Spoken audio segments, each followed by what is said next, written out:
Have you ever watched someone rise from heartbreak to unimaginable power?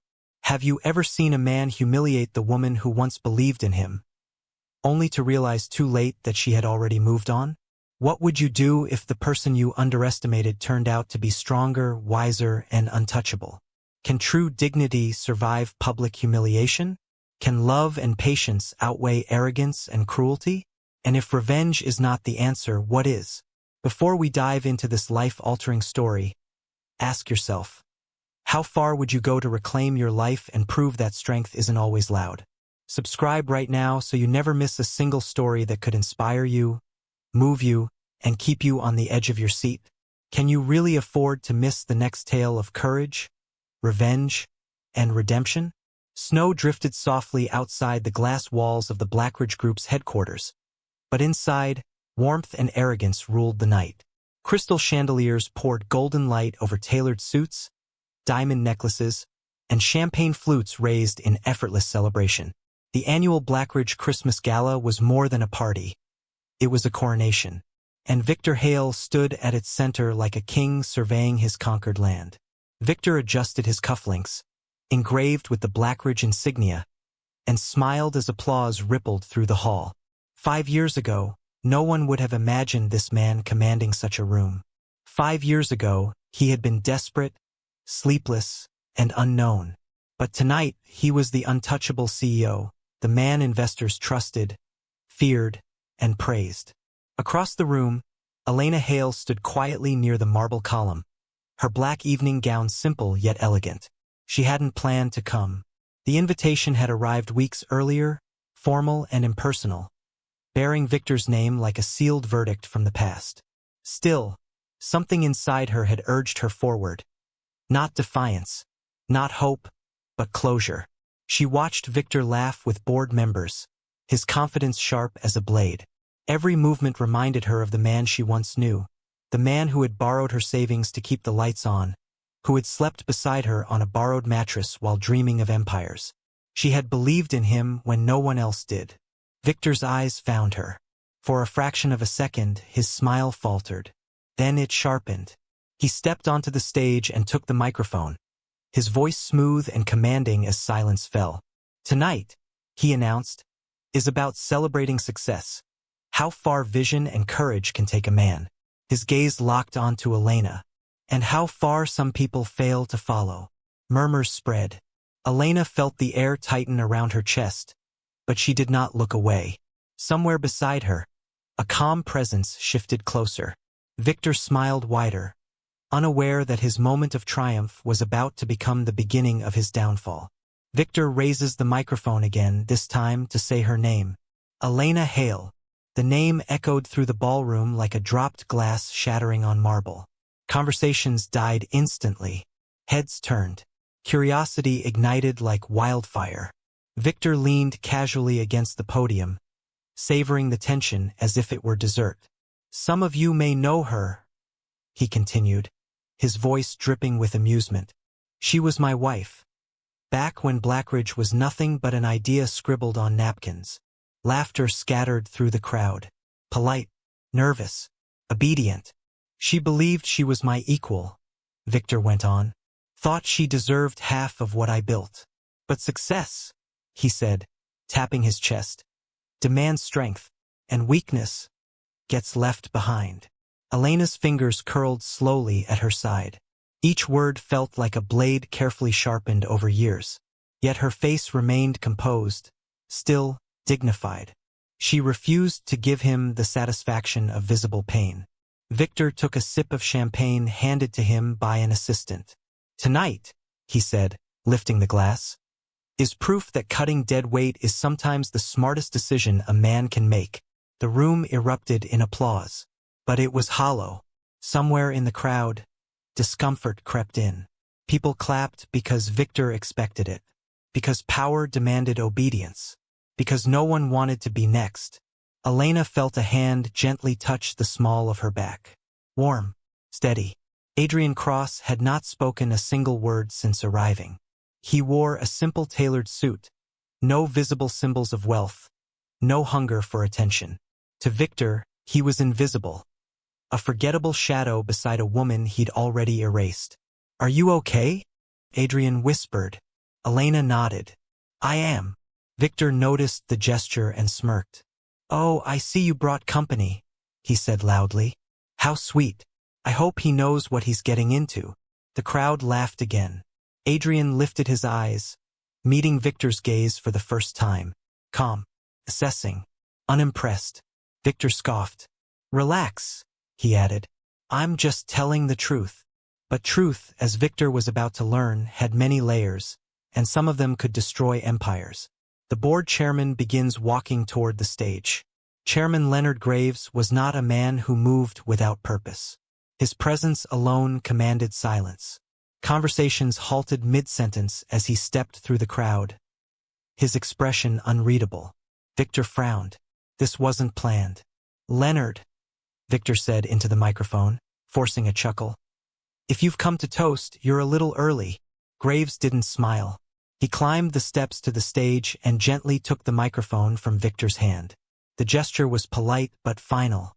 "Ladies and gentlemen," Graves began, his voice steady, "I'm afraid we need to address a matter of great importance before the evening continues." A ripple of unease swept the room. Victor crossed his arms, irritation flashing across his face. This was his night. "Earlier today," Graves continued, "the board finalized a transaction that will redefine Blackridge Group's future." Victor's heartbeat quickened. "The acquisition process," Graves said, "is complete." Silence slammed into the room. Victor laughed once. "Acquisition? Leonard, Blackridge isn't for sale." Graves turned his head slowly. It was. Every sound disappeared. The music, the clinking glasses, even the snowfall beyond the glass walls seemed to pause. Victor shook his head. "You don't have the authority." "I do," Graves interrupted. "And so does the new owner." He stepped aside and gestured toward the crowd. "Mr. Adrian Cross." Gasps erupted. Adrian released Elena's hand and stepped forward. His movements were unhurried, his face composed. As he approached the stage, whispers exploded around him. Names guessed, fortunes imagined, power recalculated. Victor's face drained of color. "No," he muttered. "That's not possible." Adrian climbed the steps and stood beneath the chandelier's glow. For the first time, the room truly saw him. "I didn't come here to make a speech," Adrian said calmly. "I came to support my wife." He turned slightly, looking at Elena. "And to take ownership of what already belongs to me." Victor staggered backward as the truth crashed down on him like a tidal wave. "Victor demands proof," desperation cracking his voice. "This is a joke," Victor shouted, his polished mask finally shattering. "You expect us to believe this nobody owns Blackridge?" Adrian didn't react. He simply nodded toward Chairman Graves. Graves opened a folder and handed Victor a set of documents. Finalized, signed, registered. Victor's hands trembled as he flipped through the pages. Legal seals, financial confirmations. His name, removed. "No," he whispered. Adrian stepped closer. "You were right about one thing, Victor," he said quietly. "Success demands strength. But strength doesn't scream. It doesn't humiliate." The room watched, breathless. "You mocked my wife," Adrian continued. "The woman who stood by you when you were nothing." Elena lifted her chin. Not in pride, but peace. "I won't fire you tonight," Adrian said. "That would be easy." Victor looked up, hope flickering. "But tomorrow," Adrian added, "we'll begin a full audit." That hope died instantly. "Your rise was impressive," Adrian finished. "But your cruelty was louder." Security moved subtly closer. Elena turned away, her heels echoing softly as she walked toward the exit. Victor reached out. "Elena, wait!" She did not turn back. Outside, the snow begins to fall harder. As Victor's world collapses behind glass, the cold night air wrapped around Elena like a cleansing breath. Snow settled gently on her hair as the doors closed behind her, muting the chaos inside. Adrian joined her moments later. "You didn't say anything," he said softly. "I didn't need to," Elena replied. Behind them, Blackridge Group burned with whispers, shattered egos, and fallen power. Ahead of them, something new waited. Victor watches from inside, realizing too late that he lost more than a company. Victor Hale stood frozen behind the glass walls of Blackridge Group, watching Elena disappear into the snow-covered night. The music inside resumed hesitantly, but it no longer sounded like celebration. It felt like a funeral march. Conversations restarted in whispers. Eyes avoided Victor's reflection in the glass, as if his humiliation were contagious. Moments ago, he had been untouchable. Now, his reflection looked unfamiliar, smaller, diminished, almost pitiful. He turned sharply toward the executives who once surrounded him like loyal guards. "You all knew?" he demanded, his voice cracking through clenched teeth. No one answered. Some looked at the floor. Others pretended to check their phones. A few slipped away entirely, abandoning him with silent efficiency. Power had changed hands, and loyalty had evaporated with it. Victor's chest tightened as reality settled in. His board, had sold the company behind his back. Every decision, every insult, every ruthless move he'd made to protect his throne now mocked him. He had believed himself indispensable. He was wrong. Chairman Graves approached quietly. "Victor, you should go home," he said. "Tomorrow will be difficult." Victor laughed bitterly. "You think I'm finished?" Graves met his eyes. "I think you're about to learn what it feels like to be powerless." Those words struck harder than any insult Victor had ever thrown. Outside, through the glass, Victor saw Adrian open the car door for Elena, shielding her from the cold. The gesture was simple, respectful, everything Victor had stopped being years ago. As the car pulled away, Victor slammed his fist against the window. The empire he built was no longer his, and the woman he destroyed had never truly lost. Victor vows revenge, but has no idea how deep the audit will cut. Elena sat quietly in the back seat as the city lights blurred past. The snow softened the world outside, but inside her chest, old memories stirred. Memories she thought she had buried forever. 5 years ago, she had sat in a much smaller car, holding unpaid bills while Victor ranted about investors who wouldn't return his calls. She had sold her grandmother's jewelry to keep his dream alive. She had believed love was enough. Adrian reached for her hand. "You don't have to relive it," he said gently, sensing the storm behind her silence. "I know," Elena replied, "but tonight closed a chapter one never finished." Adrian nodded. He understood restraint. He understood quiet strength. When they arrived home, Elena paused at the doorway, looking up at the winter sky. For the first time in years, she felt light. Not victorious, not vindictive, just free. Meanwhile, in a luxury penthouse across the city, Victor sat alone in darkness. The gala suit lay discarded on the floor like a shed skin. His phone buzzed nonstop. Messages from lawyers, executives, journalists. Audit. Investigation. Misconduct. He poured himself a drink with shaking hands. Every email exposed another corner he had cut, another ethical line crossed in the name of power. He had justified everything by telling himself that success erased sin. Now the past was knocking. Victor scrolled through old photos on his phone and stopped at one of Elena. Smiling, hopeful, standing beside a man who had been nothing. "She should have stayed nothing," he muttered. But deep down, a colder truth whispered back. She was never the weak one. A call comes in, Victor's bank accounts are being frozen. The Blackridge offices buzzed with tension the next morning. Gone were the confident strides and loud laughter. Employees whispered in hallways, afraid to speak too loudly, unsure who still held power. Adrian Cross arrived early, unannounced, dressed simply, carrying no entourage. Yet every head turned as he walked through the lobby. Authority followed him effortlessly. "Begin the audit immediately," he told the legal team. No exceptions. Files were opened, emails retrieved, transactions examined under unforgiving light, and Victor Hale's name appeared everywhere. By noon, Victor sat across from compliance officers who no longer flinched at his tone. "This is harassment," he snapped. I built this company. You managed it, one officer corrected. Ownership changed yesterday. Each document stripped another layer of his armor. Shell companies, inflated projections, silent partners paid to look away. Victor had played the game aggressively but recklessly. Adrian watched from behind glass, expression unreadable. He's bleeding, Graves said quietly. Yes, Adrian replied. But this isn't punishment. Graves frowned. Then what is it? Consequences. At the same time, Elena stood in a quiet art gallery across town, preparing for her first exhibition in years. She adjusted a painting, one she had almost destroyed during her divorce.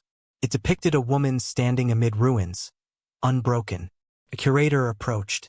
Your story, people will feel it. Elena smiled softly. That's all I want. Victor's lawyer delivers devastating news.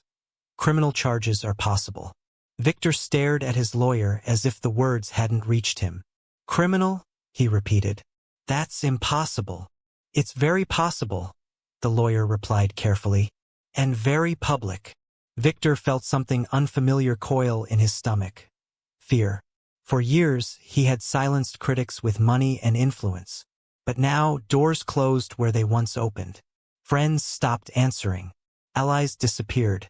He drove past the Blackridge building that night, unable to stop himself. Lights still burned on the upper floors, but they no longer belonged to him. His name was already being erased from internal systems, from plaques, from history. Inside, Adrian stood in Victor's former office, gazing out at the city. Elena joined him, resting her head lightly against his shoulder. Do you regret coming? Adrian asked. No, Elena said. I needed to see who I became after him. She had survived, grown, loved again. Victor, watching from the street below, finally understood the cost of cruelty. News breaks. Victor Hale is officially removed as CEO. The headlines spread like wildfire. Blackridge Group removes Victor Hale. Full investigation underway. Victor read it alone, sitting in an empty penthouse that no longer felt like home. Everything he had chased, power, control, dominance, had slipped through his fingers in a single night.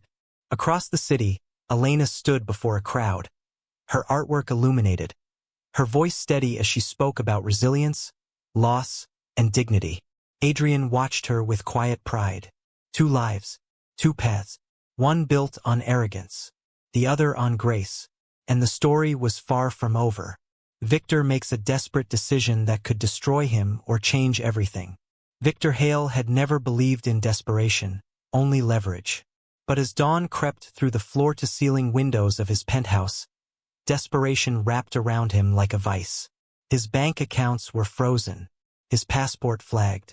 His name, once synonymous with power, was now paired with words like investigation and misconduct. He poured another drink he didn't need and stared at his phone.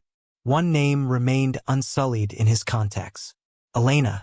His thumb hovered over the screen for nearly a minute before he pressed call. The line rang. Once, twice. She didn't answer. Victor exhaled sharply and left a voicemail instead. Elena, we need to talk. You don't understand what's happening. Adrian, he's manipulating this. Please. The words tasted bitter. He had mocked her in front of hundreds, yet now he begged in private. Across town, Elena listened to the voicemail without emotion. She placed the phone face down and returned to her painting. Adrian noticed her stillness. You don't owe him anything, he said quietly. I know, she replied, but I owe myself peace. Victor wasn't done. He contacted former investors, political connections, anyone who might still pick up. Most didn't. Those who did offered sympathy but no help. By nightfall, Victor sat alone, surrounded by silence louder than any applause he had ever received.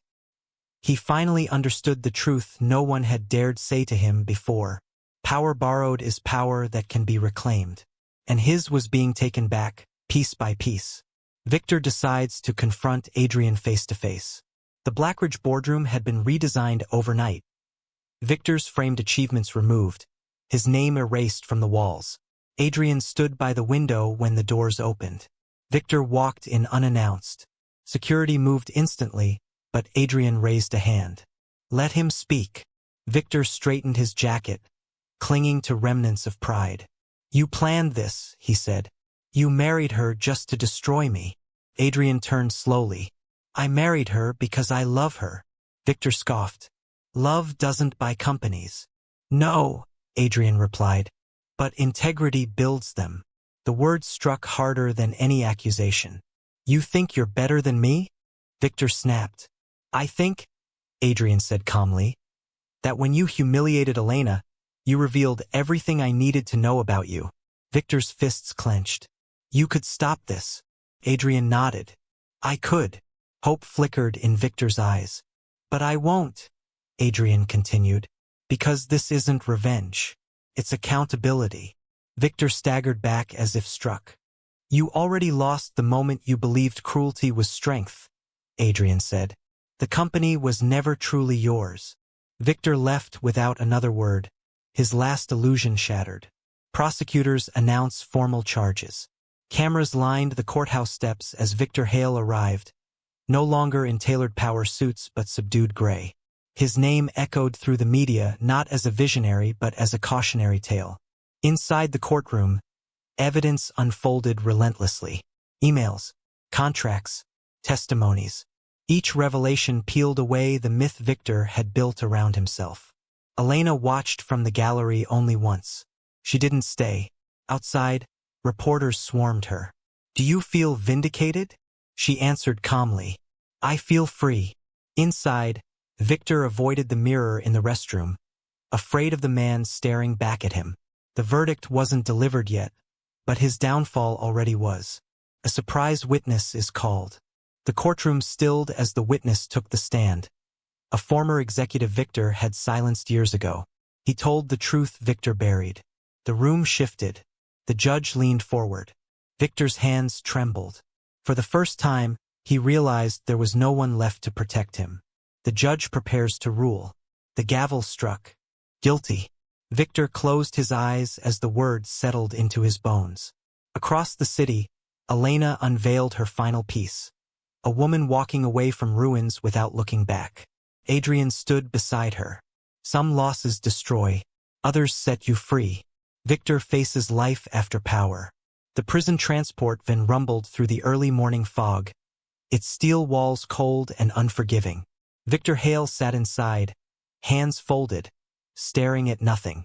The world he once commanded with a single phone call had narrowed to this: a bench, a number, and silence. Inside the correctional facility, no one cared who he used to be. The guards didn't flinch at his name. The other inmates didn't recognize him. Power, Victor learned quickly, had no currency here. At night, he lay awake replaying moments he could never undo. The night he humiliated Elena. The sneer in his voice, the laughter he invited. Those memories returned sharper than any regret he'd felt during the trial. For the first time, Victor faced himself without mirrors, assistants, or excuses. Across the city, Elena's life expanded in ways she never imagined. Her art exhibition toured internationally, each piece carrying echoes of pain transformed into strength. People lined up not because of scandal, but because they felt seen. Adrian watched her from the back of the gallery one evening, pride soft in his eyes. You never speak about him, he said gently. I don't need to, Elena replied. He belongs to a chapter one survived. Victor, meanwhile, stared at a small prison television broadcasting a feature on Elena's success. He turned it off. Some things hurt more than punishment. Victor receives an unexpected letter. The envelope arrived without ceremony. Plain, unmarked, heavy with words Victor didn't expect. He opened it slowly. Elena Hale. The letter was short. No anger. No accusation. I forgive you, it read. Not for you but for me. I hope one day you understand the cost of what you lost. Victor reread the words until his vision blurred. Forgiveness was something he had never learned to ask for, and never believed he deserved. He folded the letter carefully and placed it beneath his pillow like a fragile relic. That night, Victor cried for the first time in years. Victor makes a choice inside prison that surprises everyone. Months passed. Victor volunteered for work others avoided, cleaning, tutoring, listening. He spoke less, observed more. Slowly, the arrogance that once defined him eroded into something quieter. Purpose, perhaps. Outside, Elena and Adrian prepared to open a foundation supporting women, rebuilding their lives after emotional and financial abuse. Elena stood before donors and spoke without bitterness, only clarity. Power should never be used to erase someone, she said, especially those who believed in you first. Victor watched the speech on a communal screen. For once, he didn't turn away. Victor is offered early release under one condition. The condition was simple: an apology, public, honest, unfiltered. Victor stood before cameras again, this time stripped of power, wealth, and ego. I was cruel, he said, and cruelty cost me everything. He named Elena, took responsibility, offered no excuses. Across the city, Elena watched silently. Adrian squeezed her hand. How do you feel? Elena breathed out slowly. Complete. Victor is released, but freedom comes with emptiness. Victor stepped out of the facility with nothing but a bag and a future he didn't recognize. No empire, no audience, just time. Elena stood on a balcony that night, city lights reflecting in her eyes. Adrian joined her. You won, he said softly. She shook her head. We did.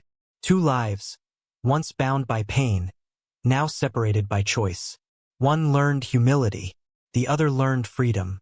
The story reaches its final reckoning. Victor Hale no longer introduced himself as a former CEO. In the small coastal town where he now lived, names carried little meaning beyond honesty and effort. He worked at a repair shop, his hands roughened by labor instead of leather gloves. People judged him not by his past, but by how quietly he showed up each day. At night, he walked along the shoreline, listening to waves crash against the rocks. Each one a reminder that power, like water, could erode even the strongest foundations. Some nights, Elena crossed his thoughts, not with longing, with gratitude mixed with remorse. He had learned too late that dignity was not something you reclaimed, it was something you protected. Across the country, Elena stood before a room filled with women whose eyes mirrored her former self. Hopeful, broken, resilient. She spoke gently, not as a survivor above them, but as one among them. Strength isn't loud, she said. It's choosing to walk away when staying would destroy you. Her words rippled through the room like quiet thunder. Victor, miles away, felt that truth settle into his bones. Victor considers reaching out one last time. Victor sat at a small wooden desk, pen hovering over blank paper. He had written Elena's name dozens of times, crossed it out each time. Some closures, he realized, didn't require contact. He folded the empty page and placed it in a drawer, choosing silence over intrusion. That same evening, Elena and Adrian celebrated the opening of their foundation's first shelter. Laughter filled the air. Not the forced kind of galas, but the genuine warmth of people finally feeling safe. Adrian leaned toward Elena. Your past doesn't follow you anymore. She smiled. Because I stopped carrying it. Fate crosses their paths unexpectedly. A year later, a charity conference brought donors and speakers from across the country to the same city. Victor attended anonymously, volunteering, not speaking. Elena arrived as a keynote guest. They saw each other across the room. No anger, no fear, no longing, just acknowledgement. Victor nodded once. Elena returned it. 2 lives intersecting without harm. The audience senses closure approaching. Time moved forward as it always does, indifferent, steady. Victor built a modest life rooted in service. Elena built a legacy rooted in dignity. Adrian remained constant, quiet, unwavering. The past no longer demanded answers. It had already taught its lesson. One final reflection remains. Snow fell again years later. Elena stood by a window, watching the world soften under white. Adrian wrapped an arm around her. Do you ever think about him? He asked. Sometimes, she admitted, but not with pain. Across the country, Victor closed his shop early and watched the same snowfall touch the ocean. Some victories are loud, others are silent, and the greatest of all is walking away whole.